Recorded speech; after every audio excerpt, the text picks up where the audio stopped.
Selamat pagi semuanya. Perkenalkan kami dari angkatan 2019. Saya sendiri Satria Dinugraha. Kemudian di samping saya ada Putu Ika dan teman saya lagi yang laki-laki adalah Renhat Saragi. Nah, di sini kami mempunyai tugas dari sistem genitourinary untuk melakukan penyuluhan kepada masyarakat. Nah, di sini kami mengambil respondennya atau mengambil audiensinya adalah teman-teman dari 2022. Oke. Nah, di sini kami akan menjelaskan nih tentang penyakit-penyakit yang terjadi pada sistem genitourinary, khususnya pada sistem urinari. Oke, bisa dilanjut. Oke, tentang sistem genitourinary ya. Teman-teman sebelumnya udah pernah dengar belum sih tentang sistem genitourinary? Belum pernah ya? Di praktikum anatomi, histologi, fisiologi juga belum ya? Oke, jadi aku jelasin dikit ya. Sistem genitourinary itu terdiri atas dua ya, sistem genital sama sistem urinari. Sistem genital itu berkaitan dengan alat kelamin atau reproduksi, sedangkan sistem urinari itu berkaitan sama sistem saluran kencing. Tahu kan? Dulu udah pernah kan ya? Di sini SMA-nya IPA semua kan? Ya, sistem saluran kencing itu dari atas sampai bawah ada apa aja, ada yang tahu nggak? Yang dari paling awal, yang membentuk urin, yang membentuk kencingnya, ginjal. Terus salurannya ada apa aja? Ureter. Terus tempat penampungnya dulu, vesika urinari atau kandung kemih. Yang terakhir uretra. Nah, di situ kita jadi dari saluran yang paling atas dari ginjal sampai ke uretra. Nah, di sini kita mau singgung tentang hal itu. Jadi topik yang mau kita angkat pada kesempatan kali ini tentang sayangi ginjal Anda. Nah, kenapa sih ginjal perlu kita sayang? Karena kenapa? Ternyata nih dari data statistik kita bisa lihat di sini ada tulisan 10% populasi dunia terkena penyakit ginjal. Jadi dari seluruh orang di dunia ada 10%-nya itu kena penyakit ginjal. Jadi bisa karena dia entah kanker lah atau kena infeksi lah atau penyakit kelainan bawaan. Nah, 10%-nya itu penyakit ginjal gitu. Sedangkan Indonesia sendiri menempati urutan ke 54. Dan dari semua penyakit yang ada di Indonesia, penyakit akibat ginjal ini menyebabkan kematian pada urutan nomor 9. Jadi dari data yang ada, bentar ya. Oke. Dari data yang ada, ternyata kita perlu loh menjaga kesehatan ginjal kita walaupun kita masih muda. Atau nih, kalian ini kan teman-teman kesehatan ya dari kedokteran semua. Jadi bisalah setelah kami penyuluhan nanti kalian bisa menyampaikan hal ini kepada orang-orang terdekat kalian kayak gitu. Oke. Nah, ternyata dari penyebab penyakit ginjal, baik tadi aku bilang karena infeksi, entah kanker atau penyakit lainnya, ternyata penyebab paling banyak itu disebabkan oleh diabetes sama hipertensi. Kok bisa sih diabetes, hipertensi larinya ke ginjal gitu? Kalian udah kebayang belum sih kenapa kok diabetes, hipertensi larinya ke ginjal? Tahu nggak kenapa? Kebayang nggak? Belum kebayang ya? Oke. Nah, pada sesi selanjutnya ini bakal dilanjutkan oleh Kak Renhard dan Kak Adi. Dipersilakan.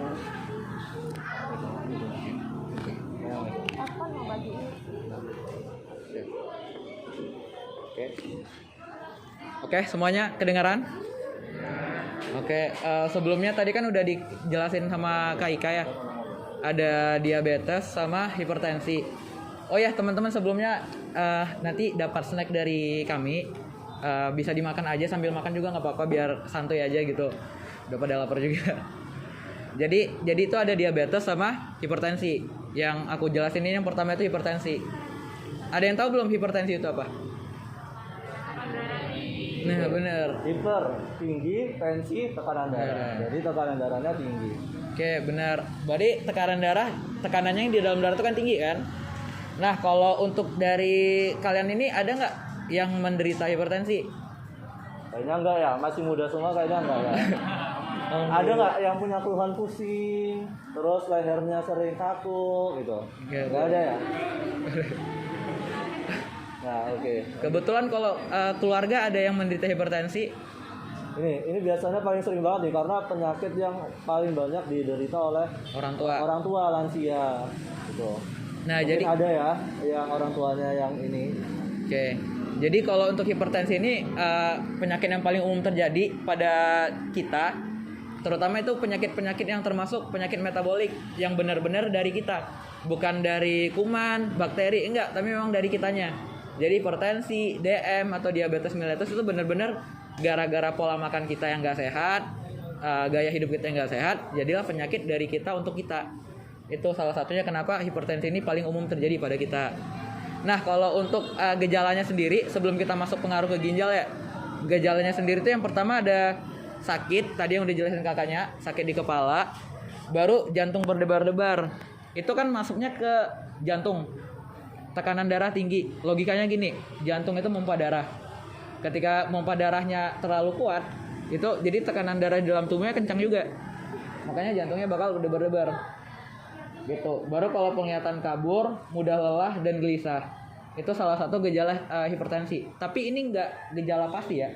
Ini benar-benar gejalanya tuh benar-benar kayak kalau hipertensi pasti kayak gini gitu. Enggak. Itu kayak gejala umum. Orang-orang yang itu sesuai dengan orang pasti gejala. Tergantung dari karakter orang-orangnya.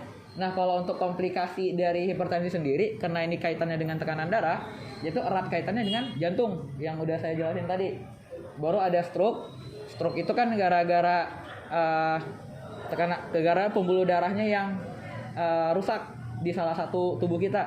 Jadi awalnya patologis atau sakit, jadi nggak bisa gerak salah satu tubuh kayak gini, atau adanya kelainan pada daerah pembuluh darah tersebut.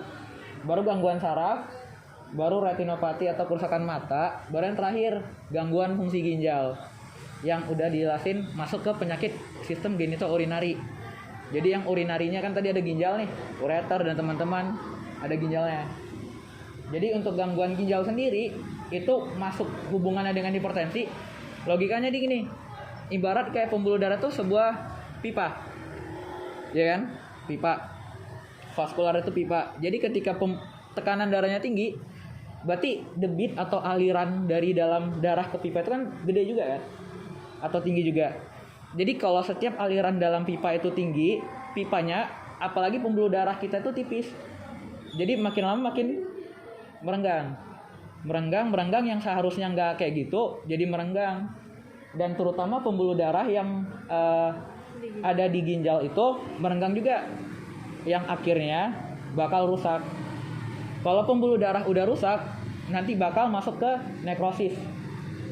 Nekrosis itu jaringannya rusak. Udah pembuluh darahnya rusak, malah masuk ke pembuluh darah. Kalau rusak, kan darah ini kan nganterin oksigen ya, paling banyak. Jadi kalau misalnya pembuluh darahnya rusak, oksigen ke ginjal kurang. Karena oksigen di ginjal kurang, kerja ginjal juga nggak maksimal atau nggak optimal. Nah, kalau udah kerja ginjal nggak optimal, masuknya ke gangguan natrium, garam, dan segala macam, itu bisa ganggu. Jadi kayak komplikasi hipertensi ke ginjal ini, dari hipertensi bisa menyebabkan gagal ginjal atau kerusakan ginjal, dan ginjal juga bisa menyebabkan hipertensi, kayak bisa bolak-balik gitu. Lingkaran setan. Kayak sebuah lingkaran. Jadi seseorang hipertensi bisa gangguan ginjal, seseorang yang gangguan ginjal juga bisa hipertensi. Tapi paling seringnya itu hipertensi dulu, baru gagal ginjal ke tahap yang lebih parah. Logikanya tekanan darah tinggi, pembuluh darah pecah atau rusak atau robek lah gitu ya, rusak. Lalu adanya gangguan, terus akhirnya ginjalnya rusak gitu, alur mainnya gitu tuh. Kalau untuk mencegahnya, terutama kalau ginjalnya kan berkaitan dengan penyaringan darah ya, dan yang paling sering disaring darah dan kaitannya dengan pembuluh darah itu natrium. Jadi segala sesuatu yang asin-asin atau garam-garam itu kalau bisa dihindarin, maksimal 1 sendok 1 hari. Baru yang terakhir ya, yang namanya penyakit dari kita untuk kita, berarti kan lifestyle atau gaya hidup, seperti aktivitas fisik, ngerokok, diet, itu kayak sesuatu yang pasti untuk menghindari hipertensi ini. Itu sih. Selanjutnya untuk diabetes akan dilanjutkan sama Kak Satria.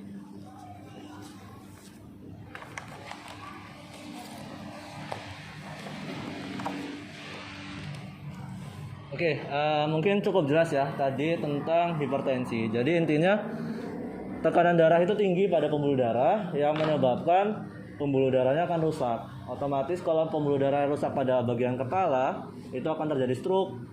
Pada bagian jantung akan terjadi serangan jantung, gagal jantung. Kalau pada bagian ginjal rusak nih pembuluh darahnya, otomatis apa? Rusak ginjalnya dong, karena yang menyuplai oksigen, yang menyuplai energi ke organ tersebut adalah pembuluh darah atau darah. Maksud ya, paham ya? Kemudian nih, penyakit yang paling sering di masyarakat selain hipertensi adalah diabetes mellitus. Ada yang tahu nggak diabetes mellitus itu apa? Ini paling sering banget nih, paling sering pasti kalian di masyarakat sering kan, saya kena DM nih, kencing manis nih, gitu. Ada yang tahu? Oke, benar. Jadi gula darahnya tinggi. Maksudnya itu apa sih? Maksudnya itu gula di dalam darahnya itu adalah tinggi, melebihi batas normal. Paham? Nah, normalnya itu ada beberapa pemeriksaan, ada tes. Pertama, tes gula darah puasa, tes gula darah sewaktu, dan tes toleransi gula darah oral. Nilai normalnya kalau gula darah puasa nih itu di bawah 127. Kalau gula darah sewaktu itu dia di bawah 200. Paham ya sampai sini pemeriksaannya. Kemudian keluhannya, apa aja sih keluhannya paling sering? Ada triasnya. Polidipsi, poliuri, polifagi. Polidipsi, banyak minum, sering merasa haus. Polifagi, sering merasa lapar. Poliuri, sering buang air kecil, terutama pada malam hari. Ini triasnya. Besok kalau kalian ketemu pasien, Bu, ada trias kayak gini, berarti dia udah ada gejala DM. Tinggal kalian cek apakah dia gulanya itu tinggi gitu. Paham ya? Kemudian mekanismenya seperti ini. Jadi teman-teman yang memproduksi, yang mempengaruhi gula darah itu adalah hormon insulin. Hormon insulin ini dihasilkan oleh pankreas. Nah, jadi semacam seperti kalian paham pintu ya. Jadi rumah kalian ibaratkan sebagai sel. Ada pintunya, yaitu pintu di sel tersebut. Yang bertugas untuk membuka pintu itu adalah hormon insulin. Nah, kalau kurangnya hormon insulin, otomatis darah atau gula nggak bakal masuk dong, ya kan? Nah, atau yang kedua, pintunya itu kurang sensitif lagi. Udah dimasukin hormon insulin tapi dia nggak sensitif, jadi tetap aja nggak bisa masuk. Nah, kalau gula berlebihan ke dalam darah akan menyebabkan keluhan seperti yang tadi saya sebutin, polidipsi, polifagi, dan poliuri. Paham ya? Nah, ternyata kalau kebanyakan gula di dalam darah akan menyebabkan komplikasi-komplikasi lainnya gitu. Ini penyakit ratan banget nih. Kalau misalnya dia kebanyakan gula dalam darah, otomatis darahnya akan lebih berat. Otomatis tekanan darahnya akan meningkat nih. Makanya diabetes akan bersinkron dengan hipertensi. Kemudian pengaruhnya terhadap ginjal itu apa? Kalau gula, ginjal itu fungsinya untuk menyaring darah. Paham kan? Untuk membuang kotoran atau zat-zat yang tidak berfungsi lagi. Kalau ternyata di darah itu gulanya banyak, otomatis bagian ginjal itu ada glomerulus, ada nefron, akan lebih berat dong kerjanya, akan menyebabkan kerusakan. Nah, kalau kerusakan tersebut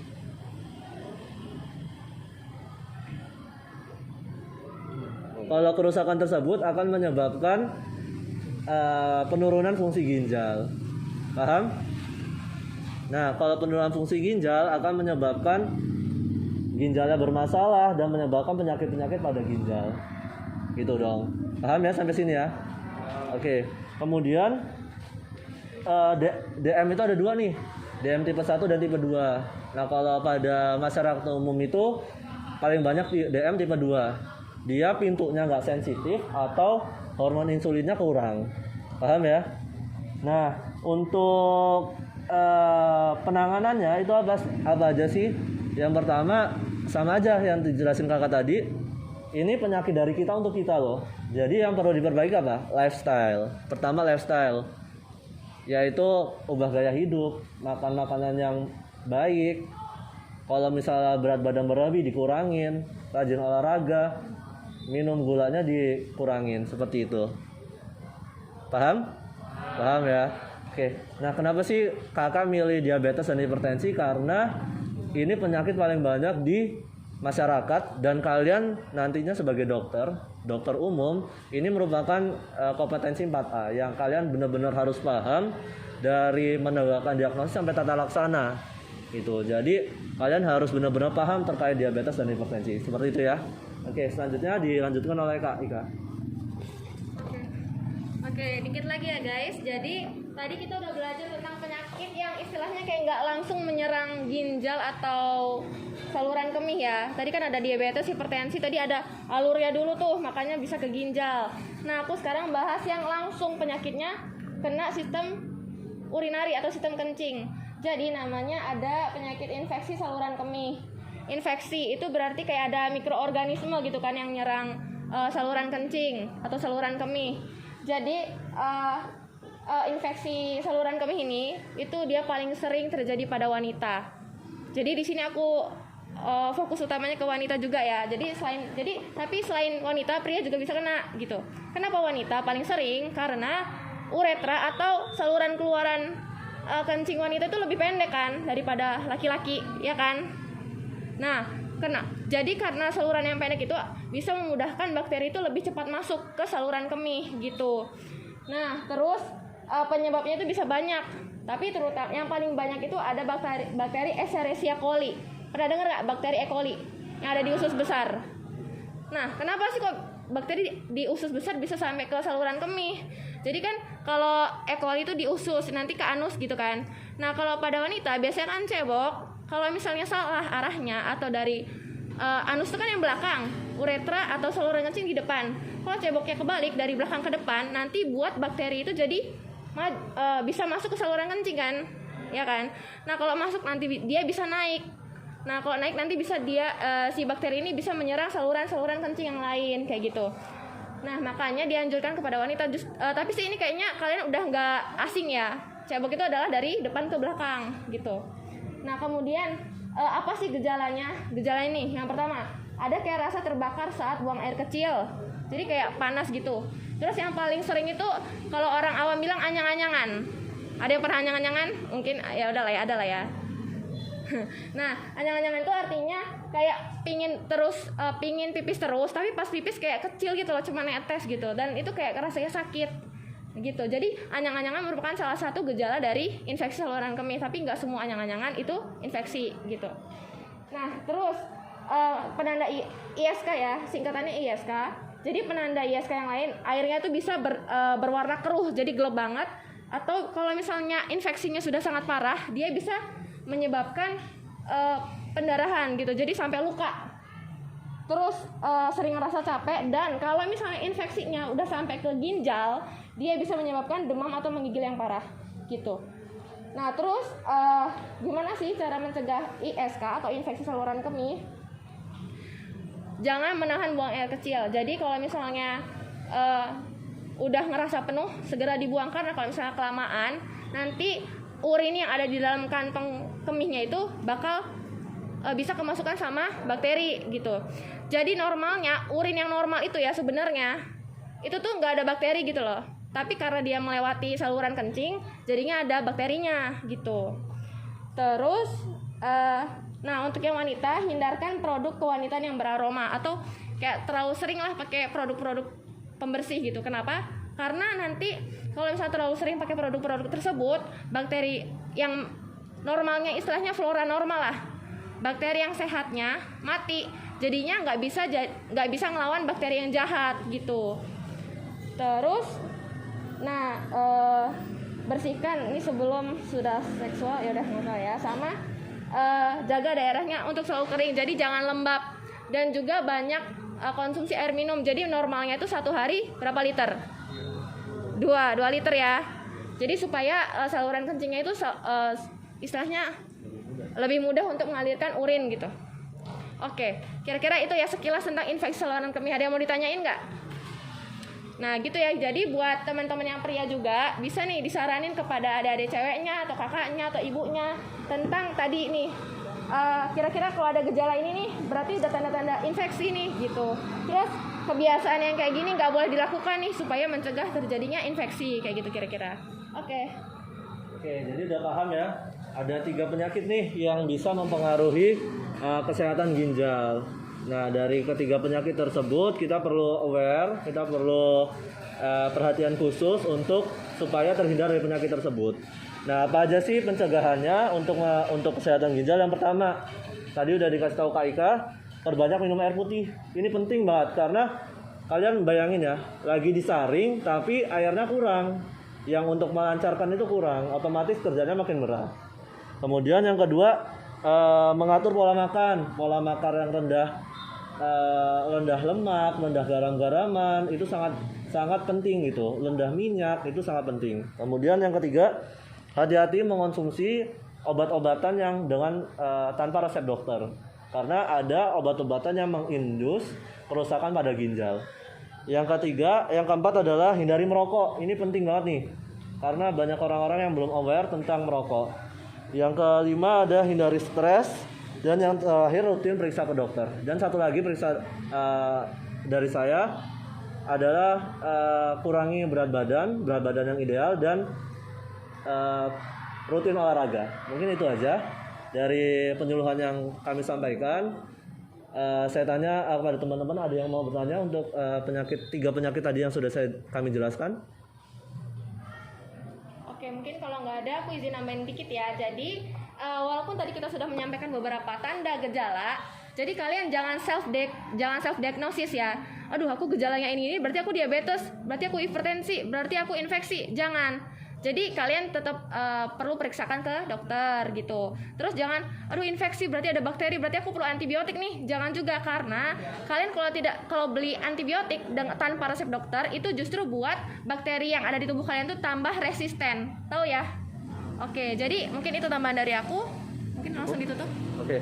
Saya kira cukup ya untuk penyuluhan pada sore hari ini. Semoga informasi yang kami berikan bermanfaat untuk teman-teman. Dan kalian adalah teman-teman calon tenaga kesehatan. Jadi benar-benar harus belajar, benar-benar harus dipahamin supaya kalian bisa mengedukasi teman-teman di sekitarnya, keluarga maupun masyarakat. Mungkin itu aja yang kami sampaikan. Kurang lebihnya mohon maaf. Saya akhiri. Wassalamualaikum warahmatullahi wabarakatuh. Terima kasih banyak. Terima kasih.